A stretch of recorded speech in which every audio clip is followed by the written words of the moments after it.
There are filmmakers who tell stories, and then there are those who create worlds. Wong Kar-wai belongs to the latter. From neon-lit streets to slow dances between lost souls, his films don't just unfold, they drift, linger, and ache. A master of mood and memory, Wong Kar-wai's cinema is defined by longing glances, elliptical narratives, and frames so rich with emotion they feel like moving paintings. With his longtime cinematographer Christopher Doyle, Wong pioneered a visual language where color, movement, and texture speak louder than dialogue. Quentin Tarantino once said Wong was one of the best filmmakers working today, while Sofia Coppola cited In the Mood for Love as a major influence on Lost in Translation. His work reshaped how we experience time, love, and loneliness on screen. But how did Wong craft this unmistakable aesthetic? And how did each of his films contribute to his mythic status? Let's take a journey from his gritty beginnings to his romantic masterpieces through the cinematic universe of Wong Kar-wai.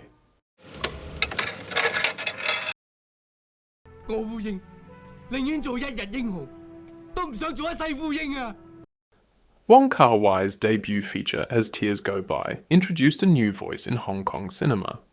At first glance, it's a standard gangster film, a stylish riff on mean streets, but look closer and you'll find the seeds of Wong's signature themes: doomed love, restless characters, and emotional isolation. Andy Lau stars as Wah, a small-time enforcer caught between loyalty and desire. There's blood, neon, and slow motion, all hallmarks of the genre, but it's the quiet moments, like Wah tenderly watching his cousins sleep, that linger. Wong took the clichés of the triad film and infused them with melancholy. It was clear, even here, that he wasn't interested in action. He was interested in emotion. As Tears Go By set the tone for what was to come.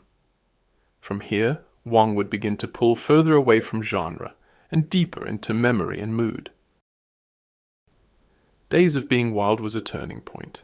Gone were the conventional plots. Here was a film adrift in time. Following a group of aimless youth in 1960s Hong Kong, the story is less about what happens and more about what doesn't.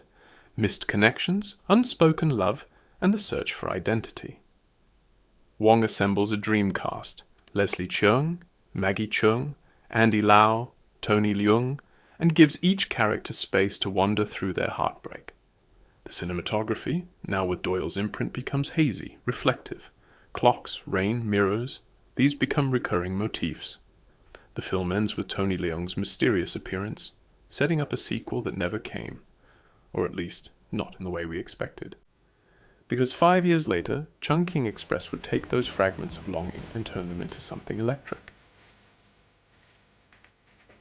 Often cited as Wong's breakout film, Chungking Express is two stories in one. A tale of two lovelorn cops drifting through fast food joints and 24-hour convenience stores. It's frenetic, playful, and deeply romantic. This film is a love letter to Hong Kong itself, its chaos, its loneliness, its beauty. Doyle's camera races through alleyways, slows down time, and plays with frame rates. The result? A visual rhythm that feels like jazz. And then there's the music. The repeated use of California Dreamin' and Faye Wong's cover of the Cranberries' Dreams have become pop culture icons in their own right. Quentin Tarantino loved the film so much he distributed it in the US, helping to launch Wong's global reputation. Chungking Express became a cultural touchstone, a film about youth, heartbreak, and fleeting encounters. It still resonates today, often quoted, memed, and referenced in fashion and art. Released the same year as Chungking Express, Ashes of Time is a curious detour, a wuxia film reimagined through Wong's introspective lens. Forget swordplay and clear-cut heroism. Instead, this is a fragmented meditation on memory, regret, and lost love. The film is drenched in sepia tones and temporal disorientation. Characters speak of feelings more than they act on them. Though divisive at release, Ashes of Time has grown in stature, especially after Wong re-edited it into Ashes of Time Redux in 2008. It proves that even within genre, Wong was never interested in tradition. He sought emotional truth.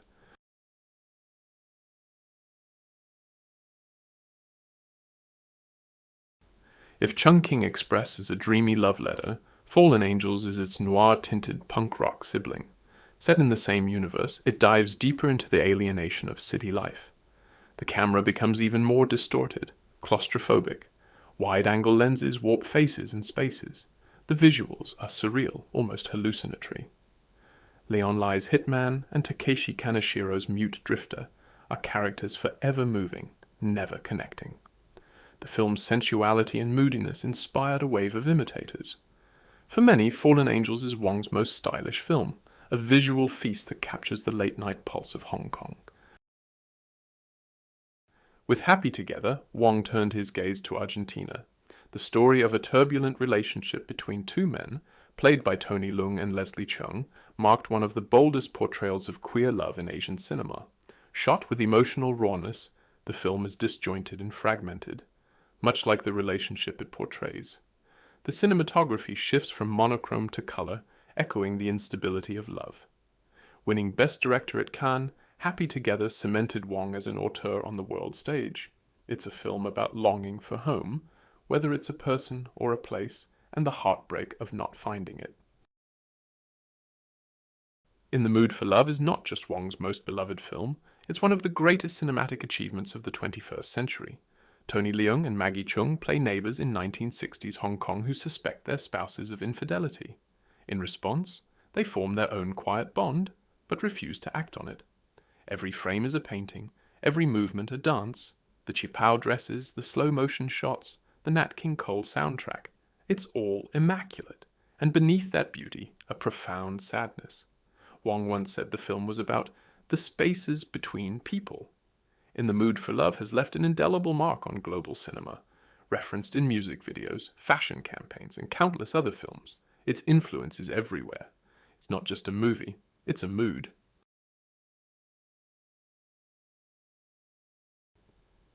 Serving as a loose sequel to In the Mood for Love, 2046 is even more abstract. It blurs the line between past, present, and future, blending science fiction, romance, and metafiction. Tony Leung returns as Chow, now a jaded writer crafting stories that echo his own heartbreak. The title refers to a mysterious hotel room, a futuristic train, and the year Hong Kong's one country, two systems promise was set to expire, a symbolic year of memory and uncertainty. With lush visuals and a haunting score, 2046 is Wong at his most ambitious. It's a love letter to the idea of lost time.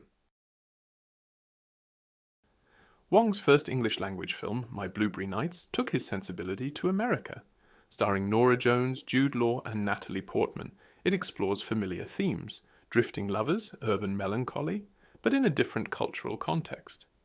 Though less critically acclaimed, the film retains Wong's poetic touch. The lingering shots, the use of music, the tactile obsession with small moments. It's proof that Wong's style is universal, even when his setting shifts.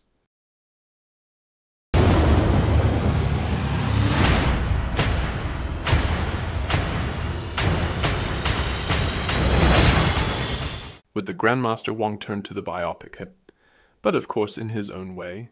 Centered on Ip Man, Bruce Lee's mentor, the film is less about martial arts and more about philosophy, memory, and the poetry of motion. The fight scenes are gorgeously choreographed, drenched in rain and slow motion, but the real power lies in the restrained relationship between Tony Leung's Ip Man and Zhang Zi's Gong Er. Their chemistry, full of unspoken emotion, echoes in the Mood for Love.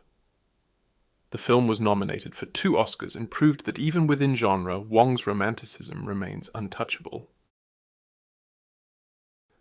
Across all his films, Wong Kar-wai has remained a poet of time, capturing moments that slip through our fingers.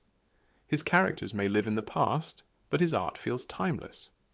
So which of his films moved you the most? Was it the aching restraint of In the Mood for Love? The youthful chaos of Chungking Express? Or the existential drift of Happy Together? Let us know in the comments, and if you want more deep dives into the world's most visionary directors, hit that subscribe button. Because in the words of Wong Kar-wai, it's not where you go, it's who you meet along the way. Thanks for watching.